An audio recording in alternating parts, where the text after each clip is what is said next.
So it's been a week since my dad passed away, and I'm still trying to process the emotions and the feelings and the thoughts and everything that goes along with that. It sucks. We were fortunate enough to know that it was coming, so we had plenty of time to say what we needed to say, and there was nothing left unsaid. There were lots of extra memories that we were able to have. It's just still so surreal when someone you love is here and then one day they're not. It's really hard to wrap your head and your heart around because it kind of just feels like it's a bad dream or something. It's something I've never had to experience before, so I don't even know where to begin healing. And I guess how I should start this is by saying like what his story was. So he had stage 4 or end of life stage liver cirrhosis, which is just essentially scar tissue of the liver, so it can't fully process all the toxins that are going through your body. So you start acting a little funny, you start getting forgetful, you start doing things you wouldn't normally do, purchasing things you wouldn't normally purchase.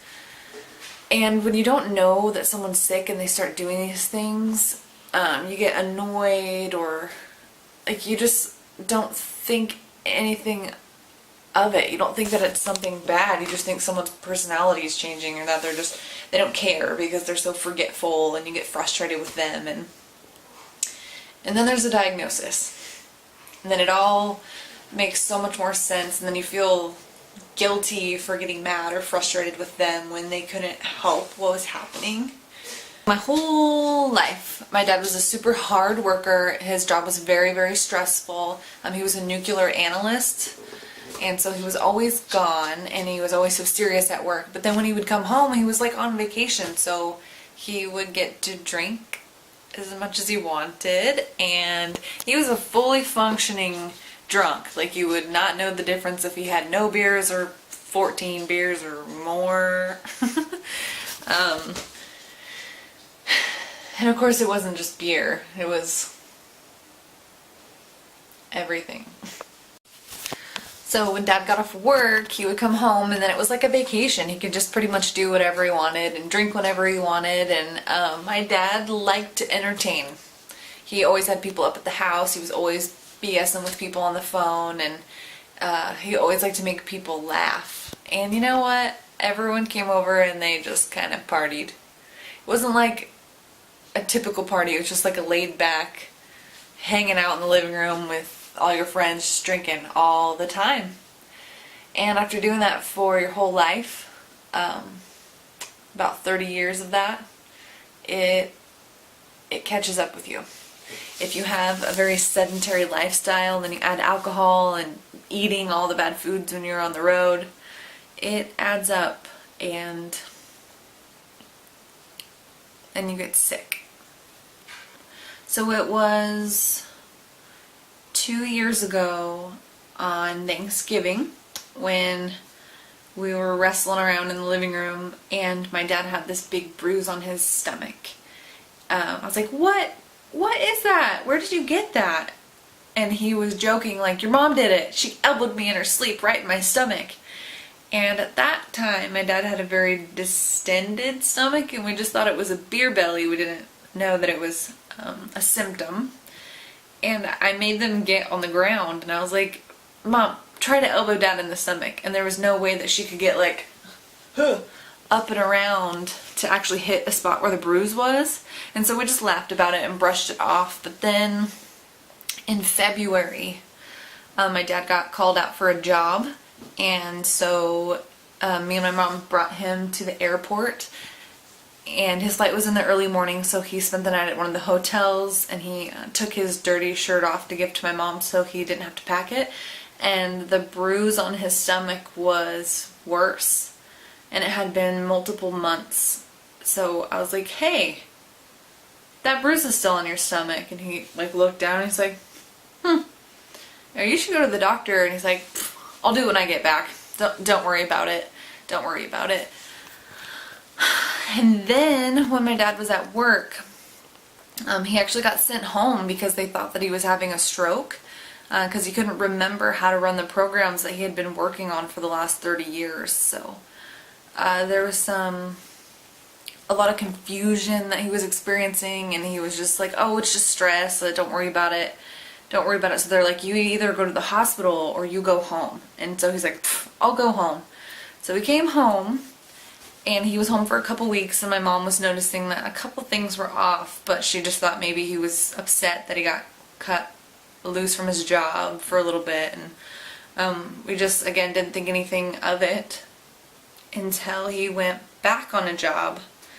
And I think he was flying to Pennsylvania from Oregon. And when he landed the next day, he FaceTimed me, but he didn't know my mom was at the house. And he showed me these bruises that he had on his arms, and his forearms were completely like black and blue.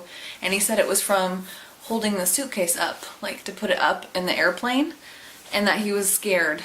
And so he immediately just left from Pennsylvania and came home, and we made him a doctor's appointment. And this was now the beginning of March, 2 years ago. His appointment was like March 19th, and I was in California at this time, and I was so anxious because I knew that something was wrong. And I was texting my mom all day, and it showed that she read it, but she wouldn't respond. And so I called her and called her and called her, and she goes, let's not talk about this now. Just enjoy your time with your family. I'll talk to you in a few days. And I was like, Mom, you have to tell me what's wrong. And she started to cry, and she started to tell me that, like, just Dad's sick, and he's got liver cirrhosis. She's always trying to protect me by being very, like, soft with the details. But I asked, like, well, how far advanced is the cirrhosis? And she was like, well, it's stage 4, which stage 4 of anything is bad. And I said, what does that mean? She goes, well, they called it stage 4 end of life.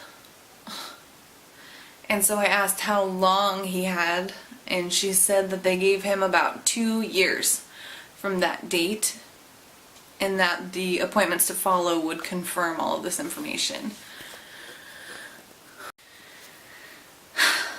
And they were right.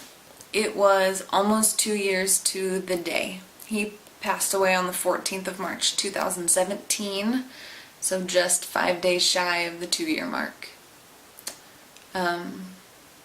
When I was in California and my mom told me that, I went inside and I was obviously upset. I was crying, and my aunt, who is my biological father's sister, she had a best friend that happened to be over at the house who was a liver nurse, and her dad had actually passed away from liver cirrhosis as well. And she said, honey, do you want me to sugarcoat it, or do you want me to give you the truth? And I was like, give me the truth, please. And she told me it would be awful, that it would be a really hard ride, and it would be very painful for him, very painful for us to see. It would be long and drawn out and just awful.